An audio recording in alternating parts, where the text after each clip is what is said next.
Selamat pagi anak-anak, selamat berjumpa kembali pada pagi hari ini.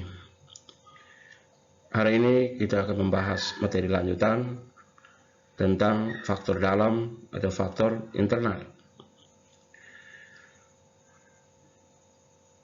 Faktor dalam yang mempengaruhi pertumbuhan bersumber dari dalam tumbuhan itu sendiri, yaitu gen dan hormon. Gen berfungsi mengatur reaksi kimia dalam sel, terutama reaksi sintesis protein dan enzim, sehingga mempengaruhi bentuk dan ukuran tumbuhan. Sementara itu, hormon merupakan substansi yang sangat aktif dalam proses metabolisme. Hormon berfungsi dalam memacu pertumbuhan, pembelahan sel, pemanjangan sel, tapi ada juga yang menghambat pertumbuhan.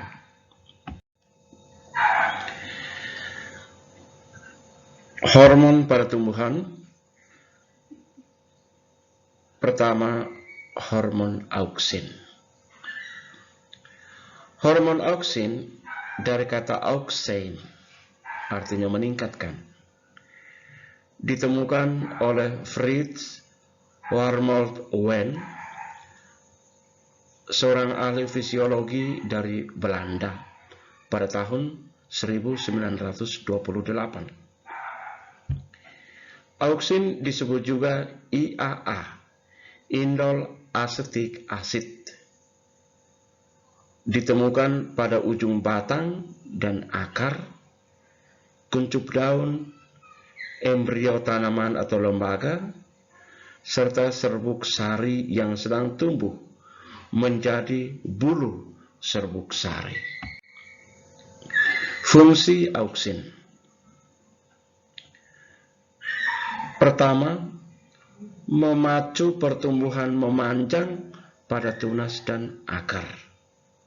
2. Menyebabkan diferensiasi sel menjadi xilem. 3. Merangsang pembentukan pembuluh fluem dan xilem. 4. Merangsang aktivitas kambium. 5. Merangsang pembengkokan batang.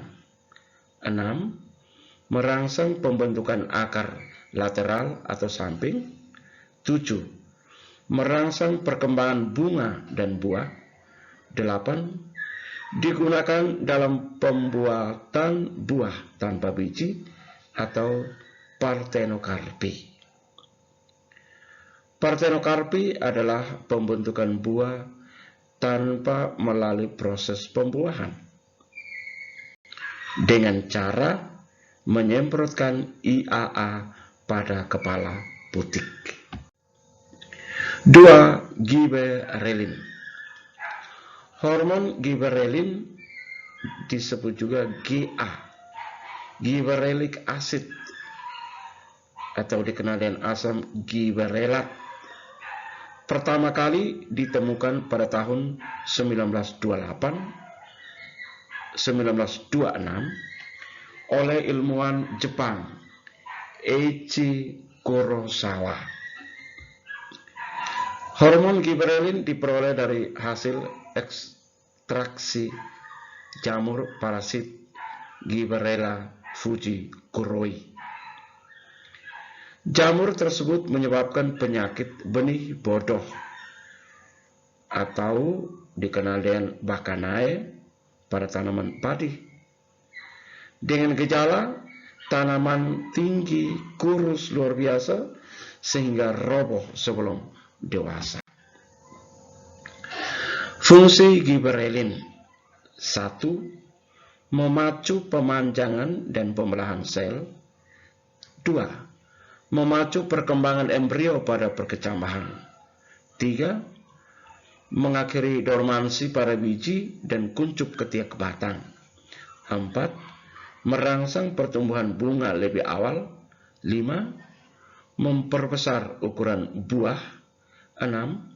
Berperan dalam pembentukan buah tanpa biji. 7. Merangsang pembentukan saluran polen atau bulu serbuk sari. 3. Gas etilen. Pada mulanya gas etilen ditemukan sebagai gas hasil samping pembakaran kurang sempurna pada minyak tanah. Gas tersebut mampu memeram buah dalam lumbung. Gas etilen juga ditemukan pada buah yang sudah tua. Gas etilen disebut juga gas karbit yang saat ini sering digunakan untuk memeram buah-buahan agar cepat masak. Jika Anda memetik buah yang masih hijau, kemudian membungkusnya dengan kantong plastik, gas etilen dalam buah akan terakumulasi sehingga akan mempercepat pematangan buah tersebut. Fungsi gas etilen: 1. Mempercepat proses pematangan buah.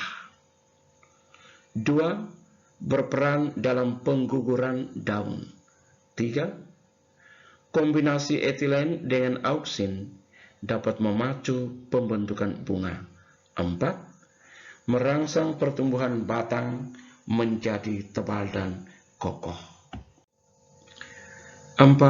Sitokinin. Sitokinin dikenal sebagai hormon anti penuaan. Daun yang dipotong dan direndam dengan sitokinin akan lebih lama bertahan hijau daripada daun yang tidak direndam. Sitokinin sering digunakan untuk menjaga kesegaran bunga dengan cara disemprotkan. Fungsi sitokinin: pertama, menghambat penuaan pada organ tumbuhan. 2. Merangsang sintesis RNA dan protein. 3. Bersama dengan auksin merangsang pembelahan sel. 4. Memacu perkembangan akar dan tunas pada kultur jaringan. 5. Menunda pengguguran daun, bunga, dan buah dengan cara meningkatkan pengiriman makanan ke organ-organ tersebut. 6. Mengatur pembentukan bunga dan buah. 7.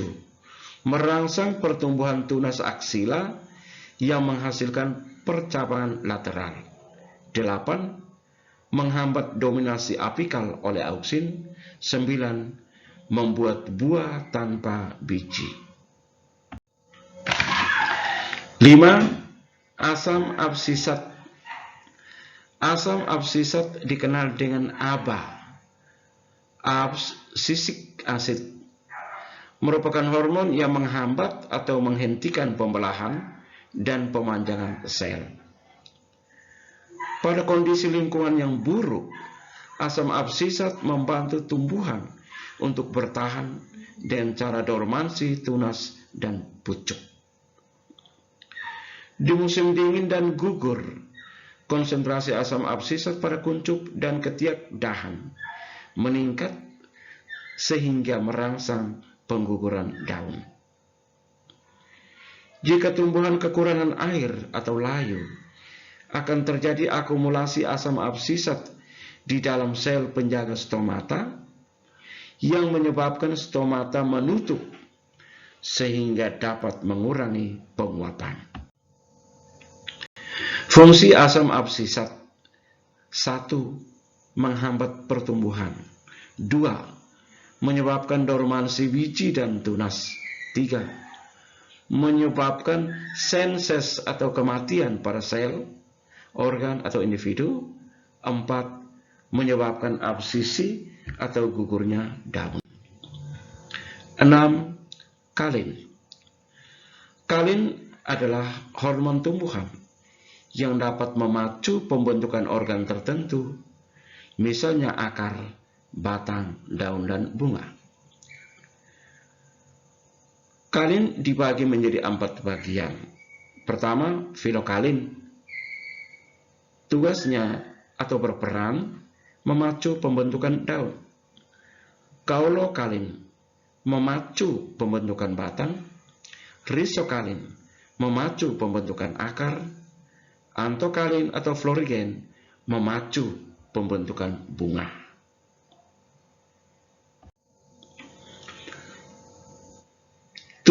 Asam traumalin. Asam traumalin berfungsi memacu pembelahan sel pada bagian tumbuhan yang mengalami luka. Peristiwa penutupan luka hanya terjadi pada tumbuhan dikotil. Pada tumbuhan monokotil tidak terjadi penutupan luka jika batang tumbuhan terluka.